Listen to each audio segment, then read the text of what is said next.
बोलिए। बानी श्री पलटू साहिब जी की कुंडलियां। साहिब के दरबार में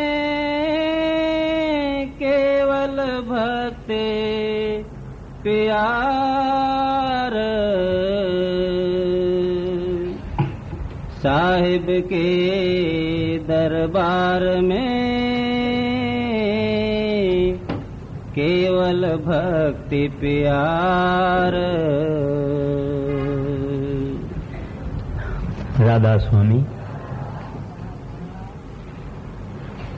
यह बाणी महात्मा पलटू साहब की बाणी है। आप फरमाते हैं कि परमात्मा की दरबार में, परमेश्वर की दरबार में, वागुरु की दरबार में, हरि की दरबार में फकत एक चीज मंजूर है, मकबूल है, स्वीकार की जाती है, कबूल की जाती है। तीर्थों पे जाना ये कबूल नहीं है, पूजा पष्टा करना ये उसके दरबार में कबूल नहीं है, दान पुण्य करना ये उसके दरबार में कबूल नहीं है। इस तरह से जितना भी हम कर्मकांड करते हैं ये परमात्मा की दरगाह में मंजूर नहीं है। आप बोलेंगे भाई दान पुण्य तो अच्छी बात है, हम भी कहते हैं अच्छी बात है, लेकिन ये अच्छे कर्म हैं, इनका फल मिलता है।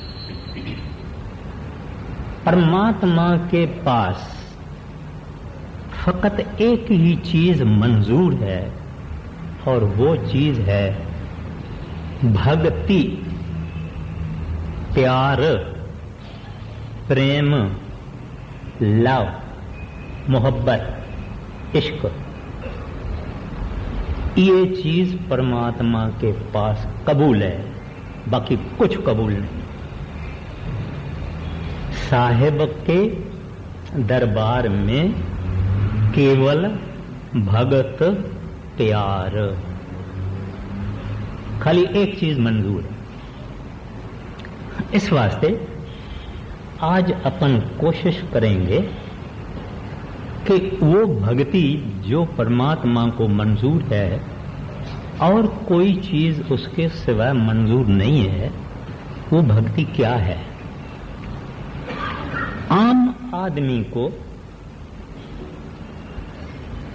सुबह को मंदिर में चला गया, ठाकुर द्वारे में चला गया, या मस्जिद में चला गया, या गुरुद्वारे में चला गया, या गिरजा में चला गया, या चर्च में चला गया, अपनी अपनी ख्वाहिशें, अपनी अपनी तमन्नाएं, अपनी अपनी आरजुएं, अपने अपने प्रॉब्लम्स, अपनी अपनी मुश्किलातें लेके हम लोग इस जिसको बोलते हैं हाउस ऑफ गॉड, उनके वहां हम जाते हैं और पूजा वूजा करके पुष्प फल फ्रूट देके कुछ वहां पैसे वैसे रख के वगैरह वगैरह हम चले आते हैं।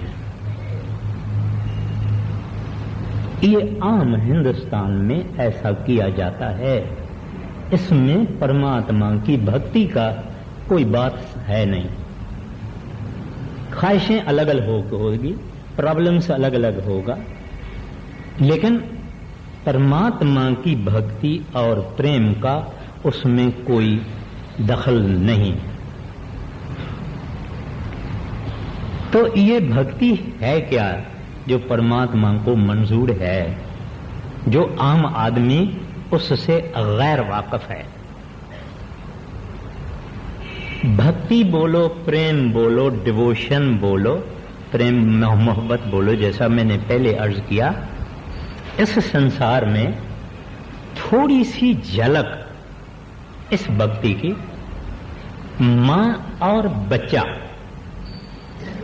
इनके नाते में, इनकी रिलेशन में थोड़ी थोड़ी झलक बेगर्ज, बेमतलब, बेस्वार्थ भक्ति है, प्रेम है, मोहब्बत है। छोटा छोटा बच्चा है, जिस वक्त मां के पेट में पैदा हुआ उस वक्त से मां उसकी संभाल करनी शुरू कर देती है।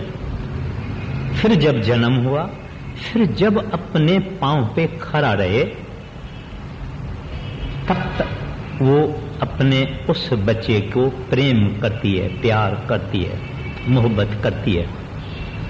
चाहती कुछ नहीं है। गर्मी होवे, नरमी होवे, तकलीफ होवे, उसको बचाव करेगी, प्रोटेक्ट करेगी, अपने को तकलीफ देगी। बच्चे को रात को अगर टट्टी आ गई, पेशाब आ गया, उसको साफ सूफ करके सब कुछ करके थोड़ी परफ्यूम पाउडर वगैरह लगा के उसको सूखा रखेगी, सुखी रखेगी। खुद चाहे गंदी जगह पे भी सो जाएगी, पानी वाली जगह पे भी सो जाएगी। तो ये झलक अनसेल्फिश लव, ये मां और उनका बच्चा, मदर और चाइल्ड, इसके रिलेशनशिप में है। दूसरा प्यार है पति पत्नी का, माना मैन एंड वाइफ। उसमें वो निस्वार्थ नहीं है, वो म्यूचुअली निस्वार्थ नहीं है। तीसरा प्यार है लवर और बिलवेड का, प्रेमी और प्रीतम का, आशिक और माशूक का। कोई बंदा, कोई इंसान, कोई पुरुष किसी स्त्री पर, किसी लड़की पर मोहित हो गया और वो भी मोहित हो गई। शादी वादी बहुत दूर है, लेकिन इनका प्रेम चलता है। ऐसा प्रेम चलता है कि एक दूसरे को देखना चाहते हैं, छुपके एक दूसरे से मिलना चाहते हैं। चाहते हैं कि ये मेरे सामने हो, वो चाहती है कि वो मेरे सामने हो, वो चाहता है कि ये मेरे सामने हो। उनका ख्याल भी करती है, उसका ध्यान भी करते हैं दोनों एक दूसरे का। यानी लड़का अगर दुकान पे कपड़ा नाप के ग्राहक को दे रहा है, हाथ उसके काम कर रहे हैं, लेकिन ख्याल में उसके कामनी है। इसी तरह से वो कामनी या औरत या लड़की खाना बना रही है, रसोड़े में काम कर रही है, कपड़े धो रही है, लेकिन उसके ख्याल में वो है। ये प्रेम कभी कभी ऐसा रहता है कि दोनों निस्वार्थी हो जाते हैं, दोनों का कोई मतलब ही नहीं होता है, दोनों एक दूसरे को भूल जाते हैं, माना अपने आप को भूलते हैं उसकी याद में। एक भूलता है दूसरे की याद में। जब एक दूसरे की याद में अपने आप को भूल जावे, ये समय इंसान की जिंदगी में मालिक के भक्ति की प्रैक्टिस करने में ये समय, ये अंग, ये इमोशन काम का है, मतलब का है। यानी अपने आप को भूल जाना, ये तीसरा। चौथा, भक्त और भगवान, सेवक और स्वामी, सिख और गुरु, इनके बीच में जो प्रेम है, ये प्रेम चोटी का प्रेम है। इस प्रेम में स्वार्थ पहले पहले होता है कि मुक्ति मिलेगी, जन्म मरण से बच जाएंगे, वगैरह वगैरह।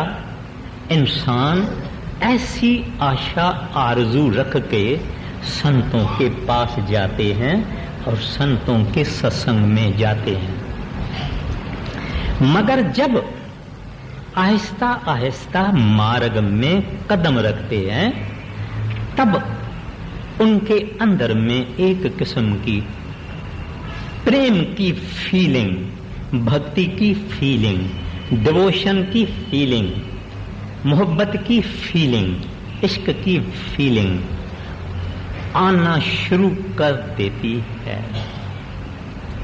फिर उस भक्ति में सेवक को अपने स्वामी के लिए ऐसा प्रेम पैदा हो जाता है कि ये भूल जाता है, अपने आप को भूल जाता है।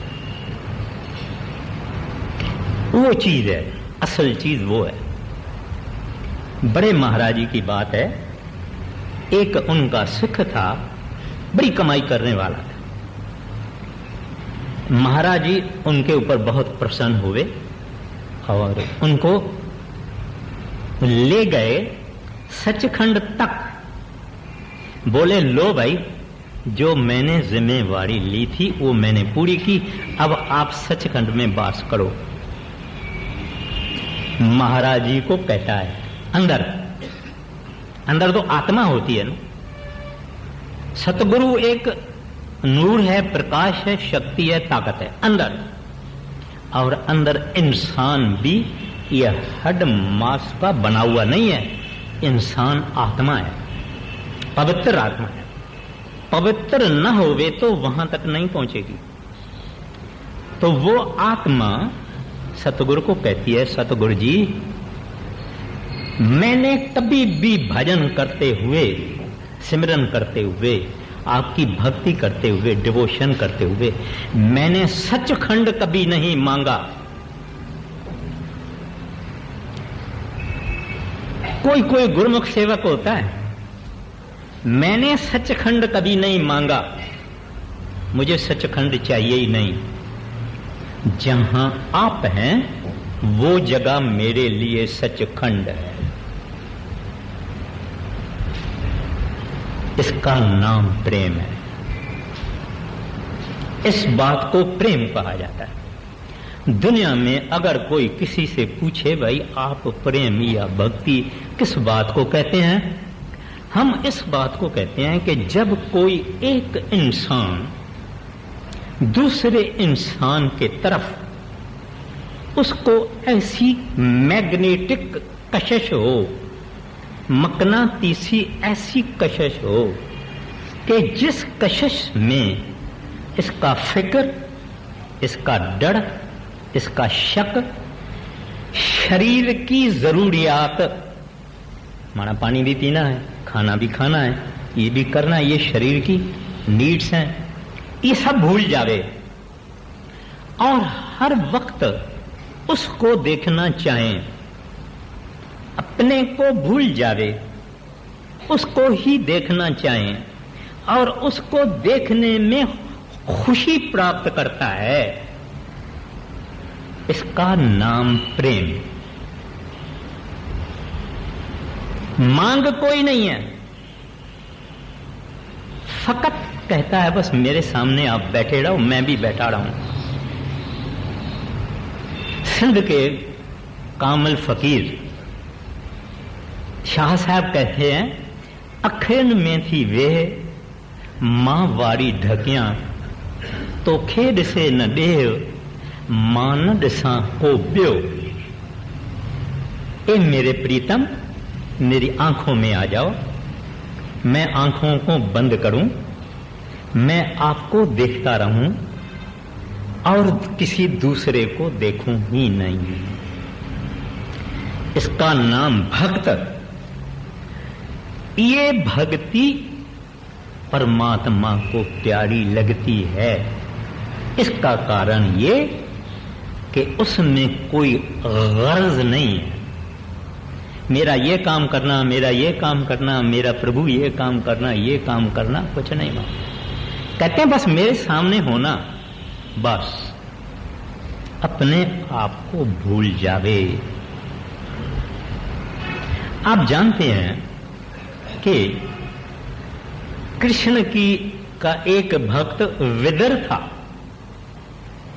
जब ये पांडवों को और कौरवों को सुलह कराने के लिए महाराज श्री कृष्ण आए, तो वो बड़े राजाल थे, उनके पास खाना नहीं खाया, अपने विदर के घर में चला गया, जो कि बहुत गरीब आदमी था। उसके घर में गया तो विदर नहीं था, विदर की बीवी थी। विदर की बीवी, दरवाजा खड़काया कृष्ण ने, विदर की बीवी ने सुना। जो जिसको प्रेम करता है उसकी आवाज भी पहचानता है, वो पांव कैसे उठाता है, कैसे चलता है, वो भी पहचानता है, सब कुछ पहचानता है। उसने कहा ये तो महाराज कृष्ण आ गए। विदर की बीवी स्नान कर रही थी, कपड़े नहीं पहने, लेकिन महाराज कृष्ण ने जब आवाज दी उसकी होश चली गई। दरवाजा खोल दिया, महाराज कृष्ण के पास खड़ी हो गई। महाराज कृष्ण कहता है, अरे तुम तो नंगी है, पगली। अपनी पीतांबरी उसको दी, बोले अंदर जाओ, कपड़ा पहनो। अब मैं किस बात पर एम्फसाइज करता हूं? होश नहीं।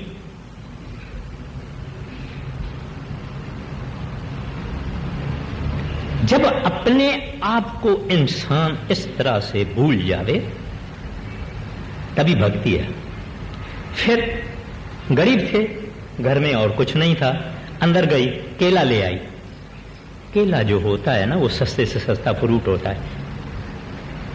अब उसको देख रही है, कृष्ण उसको देख रहा है, एक दूसरे को देख रहे हैं। केला खोलती है, छिलका कृष्ण को हाथ में देती है और गुदा खुद खाती है। लेकिन उसको पता नहीं है कि मैं गुदा खा रही हूं, कृष्ण को पता नहीं है कि मैं छिलका खा रहा हूं। आंखें आंखों से मिली हुई है, होश नहीं है, माना दुनिया का होश नहीं है। आ गया विदर, क्या देखता है कि मेरे गुरु महाराज कृष्ण छिलका खा रहे हैं और मेरी बीवी गुदा खा रही है। उसको बोला ये क्या हो रहा है? तो कहती हाँ हाँ हाँ मेरे से गलती हो गई। दूसरा केला ले आई, माल कृष्ण को दिया, छिलका अपने हाथ में पकड़ा। कृष्ण कहता है, ए विदर तुमने क्या किया? जो स्वाद मुझे छिलके से आता था वो स्वाद अभी केले खाने से नहीं आता है। अभी स्वाद तो केले में भी नहीं था, स्वाद तो भक्ति में था, प्रेम में था। ये प्रेम है जो इंसान को इंसान की लेवल से खुदा की लेवल पे ले जाता है, वाहगुरु के लेवल पे ले जाता है, परमात्मा के लेवल पे ले जाता है। ये आदमी निंदा नहीं करेगा, गिला नहीं करेगा, चुगली नहीं करेगा, क्योंकि वो तो एक और रंग में रंगिया हुआ है। हम दुनियादार और रंग में रंगे हुए हैं। हम कहेंगे भाई कैसी बातें कर रहा है, विदर की बीवी नंगन होके आ गई, ठीक बात नहीं है। दुनिया की मर्यादा के हिसाब से ये बात ठीक नहीं है। लेकिन ये जो प्रभु के भक्त हैं, ये इनको दुनिया पागल कहती है। मीरा को भी उन्होंने पागल ही कहा था और भक्तों को ये पागल ही कहते हैं, क्योंकि इन दुनिया वालों को पता नहीं है कि ये चीज क्या है।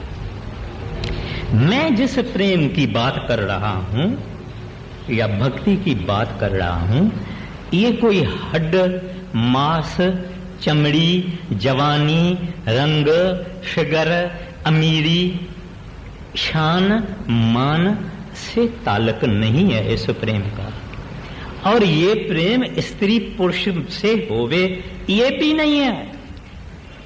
ये एक और प्रेम है जिसकी इस दुनिया वालों ने कभी चाखा ही नहीं। ये तो जिसको काम बोलते हैं, लस्ट बोलते हैं, उसको प्रेम कहते हैं।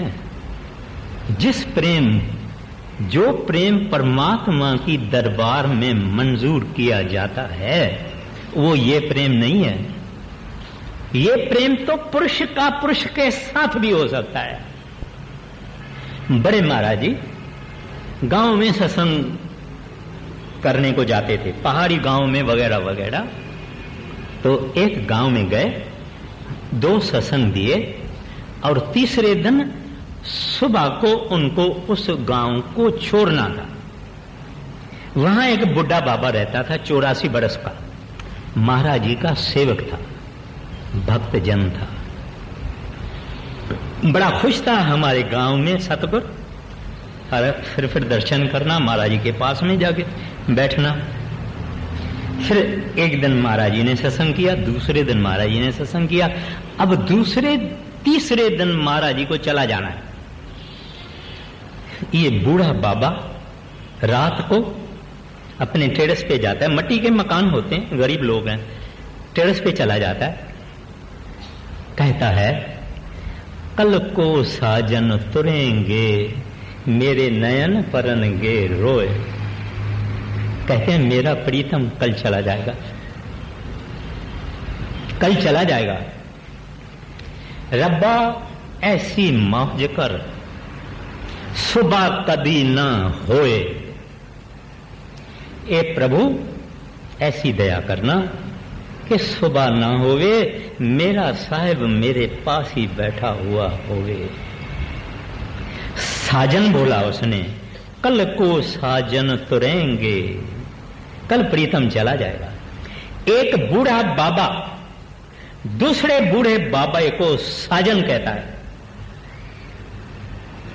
और ये कहता है कि मेरे पास ही रहे, जावे ना जावे ना। तो इसका नाम भक्ति है। इसमें स्त्री पुरुष का कोई सवाल नहीं है। ये एक अनोखी चीज है, जुबान से इसको जिक्र करना बहुत मुश्किल है। गुरु नानक साहब जी महाराज चोला छोड़ गए तो गुरु अंगद साहब जी महाराज उसके परम भक्त थे, यहां तक कि उसको गुरु बना दिया, उसके आगे नमस्कार कर दिया, नारियल रखा, 5 पैसे रखा, उसको गुड़वाई दे दी। उससे पहले की बात है कि जबी लहणा जो बाद में बने अंगद साहब, जबी लहणा सेवक था, उसकी हिस्ट्री बड़ी है, मैं फकत 2 मिनट में अर्ज करता हूं। सतगुरु के घर में ही आके ठहरा, अपने गांव का मुखी था, चौधरी था, सतगुरु के घर में ठहरा, बासन बर्तन मांजना, झाड़ू लगाना, सफाई करना, दूध घास गाय का निकालना, सब कुछ करता था। लेकिन सतगुरु के आगे सतगुरु से जुदा नहीं हुआ। तो घर में गुरु नानक के 2 बच्चे थे, बड़े लड़के थे, लक्ष्मीचंद, श्रीचंद। वो बोलने लगे गुरु नानक को कि पिताजी ये अजनबी स्ट्रेंजर ये हमारे घर में रहता है, हमारी प्राइवेट लाइफ भी है, खानगी लाइफ भी है और इनको यहां से जाना चाहिए। 1, 2, 3 वारी गुरु नानक साहब ने उसका सुना। एक दिन लहणे को बुलाया, लहणे को कहता है, लहणा अभी तो तुमको जाना पड़ेगा। तो लहणा रो पड़ा, कहता है प्रभु मैं आपके बगैर जी नहीं सकता हूं। गुरु नानक साहब उसको कहता है, लहणा मैं भी तुम्हारे बगैर नहीं जी सकता हूं। ये नहीं समझना कि सुख गुरु को प्यार करता है। आपके मन में कोई ख्याल भी आएगा कि गुरु को क्यों प्यार करना चाहिए, वो तो मैं बाद में अर्ज करता हूं। गुरु नानक भी उनको कहते हैं लहरा मैं भी तुम्हारे बगैर नहीं जी सकता हूं। बस इतना काफी है। तो ये प्रेम है जिसका इस दुनिया के हड्ड मांस रंग रूप के साथ कोई ताल्लुक नहीं है। दुनिया का जो प्रेम है ये रोज रोज कम होगा। प्रेम करने वाले ठंडे पड़ जाते हैं, पीले पड़ जाते हैं, तंग आ जाते हैं। लेकिन प्रभु का प्रेम, वाहगुरु का प्रेम, हरि का प्रेम, रब का प्रेम, अल्लाह का प्रेम रोज रोज बढ़ता है। आखिर इस इंसान को, इसकी रूह को, इसकी आत्मा को परमात्मा के साथ जोड़ देता है। सिख को क्या चाहिए? सिख को गुरु पूछता है तुमको क्या चाहिए? कहता तू कुछ नहीं मांगता है, क्योंकि प्रेम की प्राइज है। प्रेम करने वाला बोलता है बस और मुझे कुछ चाहिए ही नहीं। तो ये प्रेम है जो संसारी दुनियादार लोगों ने कभी चाखा ही नहीं। प्रभु के भक्तों ने चाखा, बूंद पी के सागर हो गए। मीरा ऐसी थी, गुरु नानक साहब, बाकी गुरु साहबान ऐसे थे, पलटू साहब ऐसे थे, सूरदास ऐसे थे, कबीर साहब ऐसे थे, मौलाना रूम साहब ऐसे थे, शमस तबरीज ऐसे थे, और बहुत ऐसे संत हैं जिन्होंने अपने सतगुरु से इश्क किया है, प्रेम किया है, भक्ति किया है और खुद भगवान के रूप बन गए हैं। अब सवाल यह है कि हमको गुरु को क्यों प्यार करना चाहिए, परमात्मा को प्यार करना चाहिए? भक्ति सूत्रों में, भक्ति सूत्र एक किताब है नारद का लिखा हुआ, जिस नारद के लिए ये दुनिया हंसी मखौल करती है। वो नारद महाभक्त था, उनको भक्त शिरोमणि कहा जाता था। वो कहता है कि प्रेम, सारा किताब ही प्रेम पर है, कहता है कि प्रेम किसी महापुरुष को करना चाहिए, क्योंकि परमेश्वर को किसी ने देखा नहीं, परमेश्वर का कोई रूप नहीं, परमेश्वर का कोई आकार नहीं। जिसको देखा नहीं उसको हम क्या प्रेम कर सकते हैं? इस वास्ते उस प्रभु के जो प्यारे हैं उनको प्रेम करना है। उनको जरूरत नहीं है, वो अपने प्रेम में मस्त हैं, लेकिन हमको उनको करना है। इस वास्ते करना है ताकि हमने जो इस दिल के लाखों टुकड़े करके और सबको प्रेम दे दिया, यारों को, दोस्तों को, रिश्तेदारों को, बच्चों को, औलाद को, स्त्री को, पति को, कारखाने को, हाट को, हवेली को, नौकरी को, जमींदारी को, खेती को, हमने अपनी दिल दे दी। इस वास्ते इस इंसान का काम नहीं बनता। जब ये अनेकता से अपनी दिल को निकाल के एक को देगा तो वो एक इसका बन जाएगा, ये उस एक का बन जाएगा। महाराज श्री कृष्ण फरमाते हैं सारी दुनिया मेरी पूजा करती है और समझती है कि मैं इस संसार की जान हूं, लेकिन मैं इनको कहता हूं कि मेरी जान मेरे भक्त हैं। अगर मुझे तलाश करना चाहते हो तो मेरे भक्तों के पास जाओ। भक्त इसका नाम है। भक्त है अपने आप को किसी को दे देना। दे देना माना सोल्ड आउट। आपने कभी जवेरी बाजार में गए या कई दुकानों पे गए तो शोकेस होता है, शो विंडो होता है, वहां कोई चीज रखी होती है, बड़ी आला होती है, फिर लिखा होता है सोल्ड आउट। भाई आप देखो जरूर, लेकिन बिक्री नहीं होगा, ये किसी और को बिक्री की गई। ऐसे अगर कोई इंसान अपने आप को टोटली और अनकंडीशनली किसी महात्मा, किसी महापुरुष, किसी दरवेश, किसी कामिल फकीर, किसी कामिल मुर्शिद के आगे अगर कोई अपना आप अर्पण कर दे देवे, इसका नाम भक्ति है। तो किसी को दिल देना, सब कुछ अर्पण करना, टोटली सरेंडर करना, इसका नाम भक्ति है। मगर ये काम हम नहीं कर सकते हैं। माना कर सकते जरूर हैं, हमारे अंदर कैपेसिटी है, क्योंकि भगवान खुद भक्ति है। God himself is love. वो परमात्मा है, हम आत्मा है, हम भी उसकी अंश है। वो ओशन है, हम ड्रॉप हैं। वो खुद प्रेम है, हम भी प्रेम हैं। हमारे अंदर भी प्रेम करने की ताकत है, लेकिन ढका हुआ। जैसे मैंने पहले अर्ज किया, यारों में, दोस्तों में सुना, दुनिया के सामानों में, चीजों में, रिश्तेदारों में, कि प्रेम से ये हमारा जो अंदर इसके इलाही है वो दबा गया। इस वास्ते हर एक इंसान में कैपेसिटी है प्रेम करने की, लेकिन उसको कोई रहबर चाहिए, वो सच्चा प्रेम करना सिखावे। अकबर बादशाह एक दफे दादू साहब के पास गया था। दादू साहब एक मुसलमान फकीर था। उससे पूछा कि आप इश्क की इतनी बड़ाई करते हैं, ये क्या इश्क है? वो जो खुदा है वो क्या, उसका इश्क के साथ क्या ताल्लुक है? कहते हैं इश्क अल्लाह की जात है। अपने को भी, हर एक को अपनी अपनी जात है ना। तो कब बोलता है दादू साहब, इश्क अल्लाह की जात है, इश्क अल्लाह का अंग। कहते हैं अल्लाह की जात जानना चाहते हो?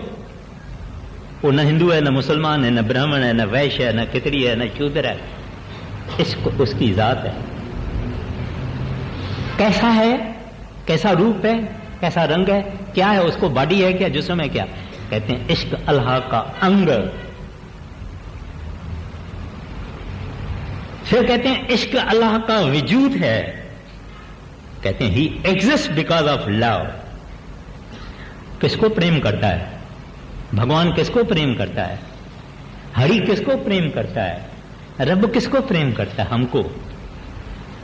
हम उसके बच्चे हैं, भूले हुए बच्चे हैं।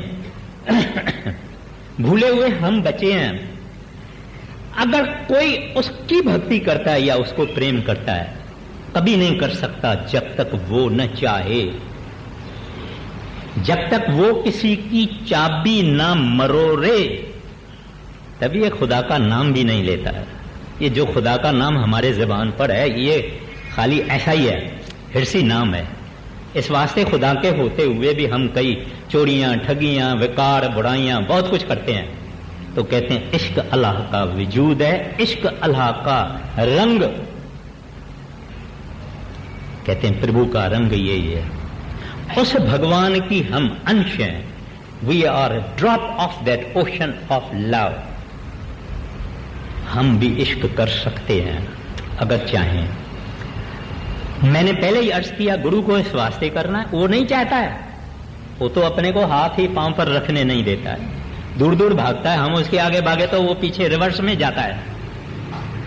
उसको हम फकत दिल से अपना प्रेम अर्पण कर सकते हैं।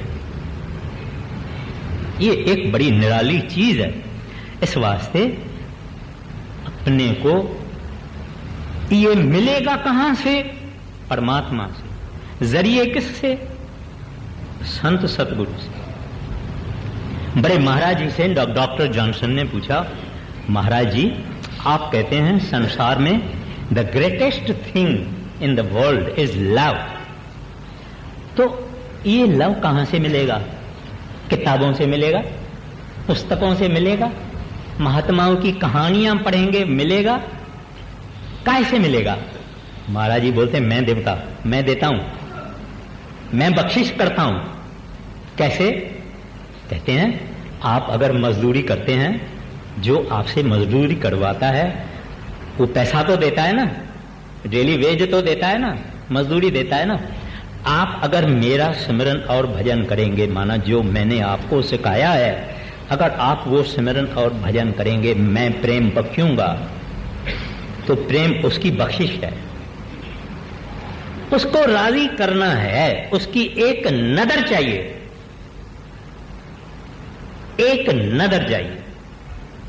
मौलाना रूम साहब अपने मुर्शिद को कहते हैं, ऐ नजर से, ऐ एक नजर से खाक को सोना करने वाले, ऐ एक नजर से खाक को सोना करने वाले, इस चंडाल के ऊपर भी एक नजर मार दे। अब इसका क्या मतलब है? खाक को सोना करने वाले का क्या मतलब है? कि मट्टी को सोना करना, सोना बनाना? नहीं। हमारे जैसे पतित, पापी, गुनहगार, बुरे कर्मों वाले, बुरे अफालों वाले, निंदा गिल्ला चुगली करने वाले, कहते हैं इसके ऊपर एक नजर डाल के तो भक्ति मिल जावे, नाम मिल जावे, प्रभु प्रेम मिल जावे, संसार का प्रेम कट जाए। साची प्रीत हम तुम स्यों जोड़ी, तुम संग जोर और संग तोड़ी। जब इसका वाहगुरु के साथ प्रेम हो जाएगा, दुनिया का प्रेम खत्म हो जाएगा, लेकिन ये संसार में रहेगा भी, बाल बच्चों वाला भी होगा, खाएगा भी, पिएगा भी, लेकिन ड्यूटी समझ के अंदर की तार, जैसे मैंने कहा वो प्रेमी अपनी कामनी को ख्याल में रखता है, ऐसे सब संत फकीर, प्रभु के प्यारे, प्रभु के भक्त, इनकी अंदर की तार साहिब से लगी हुई है। जब साहब में आता है, सबना जिया का एको दाता, सो मैं विसर न जाई। हमको भगवान विसरा हुआ है, उनको दुनिया विसरी हुई है। हम दुनिया की तरफ अक्लमंद हैं, परमात्मा की तरफ अन्नारी हैं। लेकिन संत जन परमात्मा के रंग में रंगे हुए हैं, दुनिया का उनको कोई पता नहीं। एक आदमी सेवक था महाराज जी का, सतगुरु को प्रार्थना करता है, प्रभु जिस तरह से ये संसार के आदमी अपने तन और मन और धन से माया और माया के पदार्थ चाहते हैं, ऐसे मेरे ऊपर बख्शिश करो तो मैं अपने तन और मन और धन से आपको मांगूं, आपको याद करूं। देखिए भक्त क्या मांगता है, दुनियादार क्या मांगता है। अब टाइम चला जाता है थोड़ा, इस वास्ते बाणी ली जाती है। साहिब के दरबार में केवल भक्त प्यार, साहिब के दरबार में केवल भक्त प्यार। अब यहाँ एक प्रश्न होता है, कोई आदमी पूछता है, कहता हम क्यों गुरु की भक्ति करें, हम फलाने की भक्ति क्यों ना करें, फलाने की भक्ति क्यों ना करें, फलाने की भक्ति क्यों ना करें। यानी कई देवताओं के नाम वगैरह वगैरह वगैरह जो पहले पहले महान भक्त थे, महान संत थे, महान पूरन थे, उसकी क्यों ना करें। स्वामी विवेकानंद ने एक बड़ा सुंदर दृष्टांत दिया है। कहते हैं एक बुझी हुई क्षमा, या आप समझ लीजिए एक बुझा हुआ दीपक या दीवा, उसको एक जलता हुआ दीपक ही जला सकता है। एक जलती हुई क्षमा ही उसको दूसरी बुझी हुई क्षमा को जला सकती है। इस तरह से इस संसार में हमारी जो रूहानियत बुझी हुई है, इसको कोई रूहानी बंदा कोई प्रभु का प्यारा, कोई वाहगुरु का प्यारा, कोई अल्लाह का प्यारा, कोई रब का प्यारा ही हमारे अंदर वो चीज को जागृत कर सकता है और कोई नहीं कर सकता। अपने अकल से, अपनी बुद्धि से, अपनी होशियारी से, अपनी चतुराई से कुछ नहीं होता। ये तो उस साहिब की नजर चाहिए। नानक नदरी नदर निहाल। ग्रंथ साहब की वाणी कहती है, बिन गुर प्रीतन उपजय भाई। कहते हैं ये तो सतगुरु हमारे अंदर ये प्रेम पैदा कर सकता है। अब हम आ गए, कहते हैं साहिब के दरबार में केवल भक्ति प्यार, केवल भक्ति प्यार साहिब भक्ति में राजी।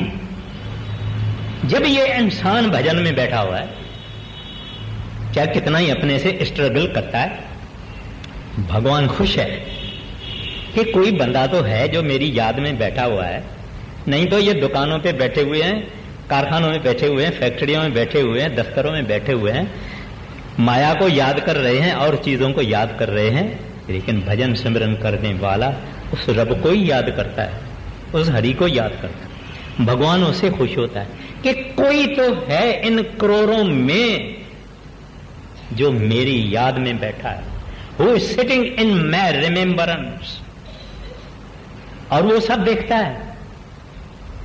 अगर भगवान है तो सर्वव्यापक है, सर्वज्ञाता भी है, सर्वशक्तिमान भी है, सब कुछ मालिक है, अंदर भी बैठा हुआ, बाहर भी बैठा। वो एक आंख सारे सृष्टि को देखती है, आकाश में भी देखती है, पाताल में भी देखती है, जो साइंस वालों को नहीं मिला पता वहां भी देखती है। तो हम छुपाते किससे हैं? वो आंख देखती है। अगर प्रभु को कोई याद करता है, प्रभु को पता लगता है कि कोई मेरी याद कर रहा है। आगे केवल भक्ति प्यारा साहिब भक्ति में राजी, तजा सकल पकवान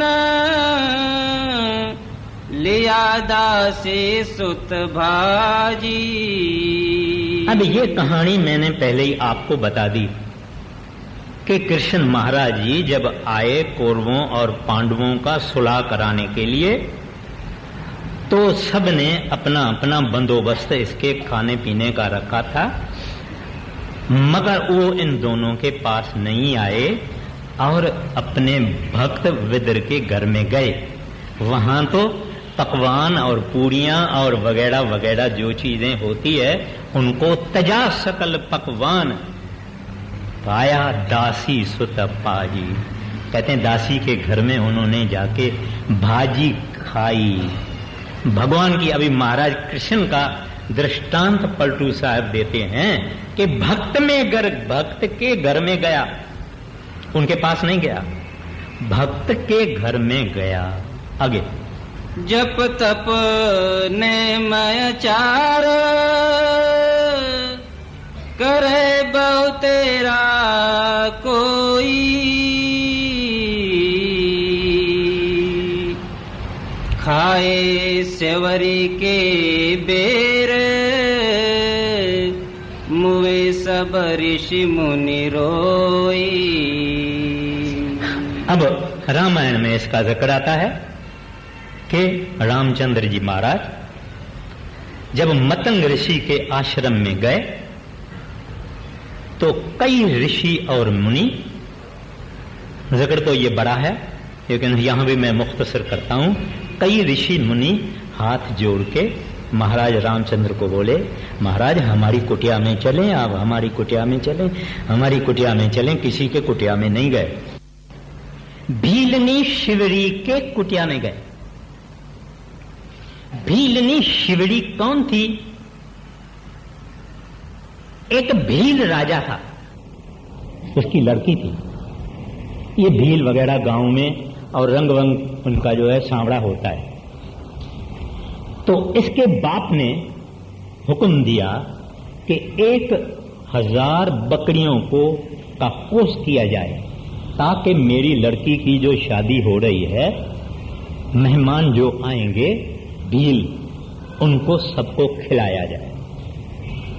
ये अपनी बाप के पास गई, उसको कहती है, पिताजी मेरी शादी और इन बकरियों का कोष, कारण कौन? मैं। रात हुई, तीसरे दिन शादी होने वाली थी। ये एक तालाब में इसने छलांग लगाई, तैरते तैरते तैरते दूसरे देश में चली गई। जब मतंग ऋषि के आश्रम में आई तो इन्होंने झाड़ू लगाया, रस्तों को, रोडों पर कांटे उठाए, ये उठाए, पत्ते उठाए, ये उठाए, ये उठाए। तो ऋषि मुनि ने कहा भाई ये कौन आ गया है हमारे आश्रम में, जो कि सब इतनी सारी सफाई हो जाती है। उनको पता लगा कि ये भीलनी शिवड़ी है। उनको उन्होंने पीटा, क्योंकि वो अछूत थी, वो के नीच जाति की थी। लेकिन मतंग ऋषि ने उसको अपना किया, और मतंग ऋषि ने उस ऋषियों को कहा कि आपको बाहर आदमी को देखना है या अंदर देखना है? अंदर इसका पाप है, पवित्र है, सच्चा है, सुच है, पवित्र है। और उनको कहा बेटिया कोई फिक्र ना करो, अभी ये तुमको नहीं मारेंगे। अब राजा रामचंद्र जी आएंगे और तू उसको वेलकम करने के लिए तुम जो कुछ करना है करो, भक्ति करो, इस साधुओं की, ऋषियों की, मुनियों की तू भक्ति करो। राजा रामचंद्र जी आएंगे। उस वक्त से वो भीलनी राजा रामचंद्र की ध्यान में रही। जूठे बेर रोज रोज इकट्ठा करती थी। 12 बरस बाद में इसको रामचंद्र मिला था। अभी हम हिंदू लोग जूठा न खाते हैं न खिलाते हैं, लेकिन इस बिचारी को अपने प्रेम में, अपनी भक्ति में ये होश नहीं रहा कि मैं जूठा बेर रामचंद्र को कैसे खिलाऊंगी। लेकिन इसके ख्याल में क्या था कि प्रीतम खट्टा न खावे। भाव देखना है, प्रीतम खट्टा न खावे। खैर उसके मीठे बेर भी खाए, सब कुछ हुआ। अब रामचंद्र बोले मैं चाहता हूं। भीलनी कहते हैं महाराज मैंने जी भर के आपका दर्शन नहीं किया, आप यहां खड़े रहिए, मैं जी भर के दर्शन करूं आपका, फिर आप चले जाना। रामचंद्र को खड़ा करके और दर्शन किया। दर्शन करते करते करते उनके प्राण निकल गए। रामचंद्र ने खुद उसको अग्नि संस्कार किया, उसके बाद में आगे चले हैं। ये भीलनी कोई पंडितानी नहीं थी, संस्कृत नहीं जानती थी, हसीन नहीं थी, बड़े आदमी की औरत नहीं थी, लड़की नहीं थी, कुछ नहीं। इसके पास एक धन था, भक्ति धन था, जो प्रभु के दरबार में मंजूर किया जाता है। तो यहां पलटू साहब कहते हैं कि ऋषि मुनि रोए, किसी के झूपड़ी में रामचंद्र जी नहीं गए, मगर एक गंवार औरत भीलनी उसके घर में गए, उसके जूठे बेर खाए और उसको ही उसने 9 किस्म की भक्ति है उसका ज्ञान भी दिया था। मैं डिटेल में नहीं जाऊंगा। मतलब यह है कि भक्ति एक आला चीज है, वो बड़ा सुपर्ब इमोशन है। आगे देखिए क्या कहते हैं। किया युधिष्ठिर यज्ञ बटोरा सकल समाजा, मर्दा सबका मान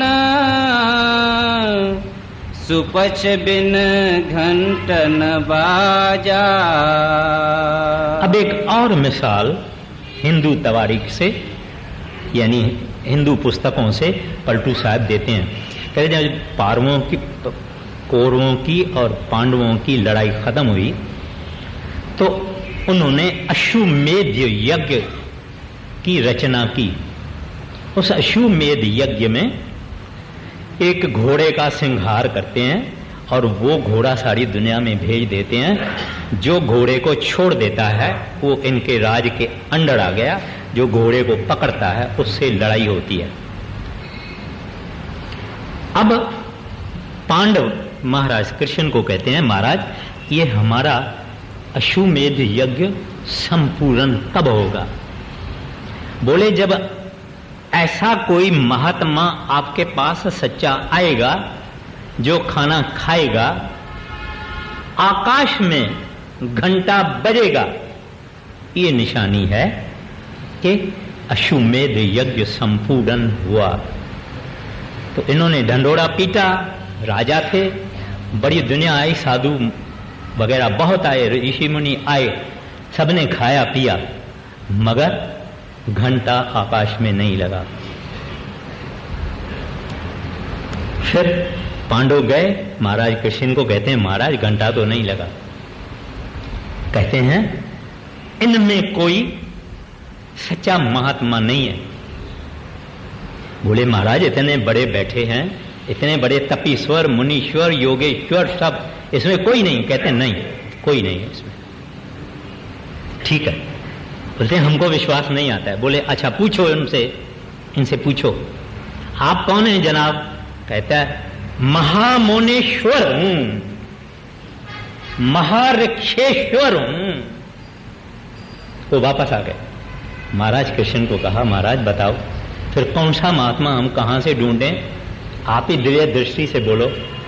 हमारे नजर में तो आप बड़े महात्मा हैं, आप खाना खाओ तो घंटा बजेगा। बोले बोली खिलाओ मेरे को। खिलाया, घंटा नहीं बजा। कहते हैं महाराज आप स्वयं आपने खाना खाया और घंटा नहीं बजा? कहते हैं हाँ। बोलते हैं फिर किसको खिलाएं? कहते हैं सुनो, भंगियों की बस्ती में जाओ, उधर एक टूटा फूटा बैलगाड़ी होती है ना, टूट जाती है जब, उसके नीचे एक आदमी बैठा हुआ है, टूटी फूटी गड्डी के नीचे, उसका नाम सुपच है, वो बड़ा महात्मा है, उसको ले आओ, वो खाएगा तब घंटा बजेगा। सुपच के पास गए 5 ही पांडव। कहते हैं महाराज हमारे पास चलो। उन्होंने समझा कि ये ऐरा गैरा है। बोलते हैं मैं तो नहीं जाता किसी के पास। ये जो आपका अश्वमेध यज्ञ है, ऐसे 100 अश्वमेध यज्ञ का अगर मुझे फल दोगे तभी मैं जाऊंगा। बोलते हैं महाराज हमने तो एक अश्वमेध यज्ञ हमारा लटक गया है, हम आपको कैसे 100 अश्वमेध यज्ञ का फल दे सकते हैं? 5 पांडव घर आ गए। कृष्ण महाराज को बोला, महाराज वो तो आते नहीं है। कहते हैं क्यों? वो बहुत बहुत ऊंच कोटि का महात्मा है। तो द्रुपति आगे आ गई। द्रुपति कहती है प्रभु मुझे अगर इजाजत हो मैं उसको ले आती हूं। स्नान पानी करके, नेक पाक होके, माना शुभ होके, कपड़े वपड़े पहन के अच्छा खाना बनाया। कहते हैं द्रुपति कुकिंग में बहुत मास्टरली थी, और ये पांव नंगा करके सुपच के पास गई। सुपच को कहने लगी महाराज आप अभी चलिए और हमारे घर चलिए। कहते हैं मैंने उनको कहा है कि 100 अश्वमेध यज्ञ का फल जब तक मुझे नहीं मिलेगा मैं नहीं चलूंगा। तो द्रुपति कहती है महाराज आप जैसे संतों से हमने सुना है कि जो संतों के पास जाता है, उनके सत्संग में जाता है, उसके पास उनके सोबत में रहता है, उनको कदम कदम पर अश्वमेध यज्ञ का फल मिलता है। मैं जितना कदम लेके आपके पास आई हूं उनमें से 100 कदम का अश्वमेध यज्ञ का फल आप ले लो और हमारे साथ घर चलो। ख्याल में रखनी चाहिए, जो संतों के पास जाता है उसको कदम कदम का अश्वमेध यज्ञ का फल मिलता है, और आप वो ले लो। आया, उसने खाया। उसने क्या किया? बूंदी बसूंदी चावल दाल लड्डू वड्डू सब मिला दिया, मिला के और खाया। तो द्रुपति पता क्या कहती है? कहती है चिढ़ा आखिर चिढ़ा ही है। घंटा नहीं बजा। महाराज श्री कृष्ण के पास गए, कहते हैं महाराज ये तो स्वयं आ गया है और खाना भी खाया है, अभी भी घंटा नहीं बजा। महाराज कृष्ण कहते हैं द्रुपति से पूछो, द्रुपति से पूछो क्या है बात। कहते हैं महाराज मेरी खता हो गई है, इसने अगर ये एक एक चीज अलग करके खाता था तो इनको पता लगता था कि मैंने क्या बनाया है, लेकिन इसने सब मिलके और खाया तो मैंने मन में कहा कि आखिर चिड़ा तो है, इसको क्या पता। उस द्रुपति ने माफी मांगी, उसके बाद घंटा आकाश में बजा। पूरा कर दे उस शब्द को। पलटो ऊंची जात को, जन को करे अहंकार, साहिब के दरबार में केवल भक्ति प्यार। अब शब्द समाप्त किया। ये कुंडली है पलटू साहब की। क्या कहते हैं? कोई अपनी ऊंची जाति का अहंकार ना करे, क्योंकि परमात्मा के पास ऐसा नहीं कि ब्राह्मण जाएगा, खिचड़ी जाएगा, वैश्य नहीं जाएगा, शूद्र नहीं जाएगा। उधर जात पात तो होती नहीं है। शरीर जो है ये तो हम यहां ही छोड़ देते हैं, वहां तो आत्मा रहती है। वहां तो उस आदमी की भक्ति देखी जाती है कि इसने प्रभु के याद में, हरि के याद में, गोविंद के याद में, परमात्मा के याद में कितना टाइम दिया है। इस चीज को देखा जाता है और जात पात को नहीं देखा जाता है। फिर आखिर में बोलते हैं साहिब के दरबार में केवल भगत प्यार। खत्म करो। पलटो ऊंची जात को, जन को करे अहंकार, साहिब के दरबार में केवल भगत प्यार। राधा सुनो।